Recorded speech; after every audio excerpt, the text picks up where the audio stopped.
রোজ রোজ কি আর একই রকম টিফিন নিয়ে যেতে ভালো লাগে? মাঝে মধ্যে একটু অন্যরকম টিফিন না হলে স্কুলে যাওয়ার ঠিক মনটাই যেন আসে না। ময়দার সাথে ডিম, পেঁয়াজ, কাঁচা লঙ্কা আর সামান্য কিছু সবজি কুচি দিয়ে এই খাবারটা বানিয়ে নেওয়া ভীষণই সহজ। সময়টাও কিন্তু খুব বেশি একটা লাগে না, আর যদি সবজিগুলো রাত্রেই একটু কেটে রেখে দেওয়া যায় তাহলে তো বেশ তাড়াতাড়িই হয়ে যায়।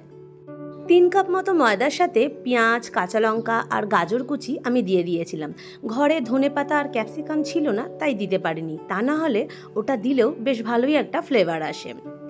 তারপর পরিমাণ মতন একটু নুন, চিনি আর একটু সামান্য জল, সেটাও পরিমাণ মতোই দিয়ে ভালো করে নেড়ে নিলেই ব্যাটার রেডি।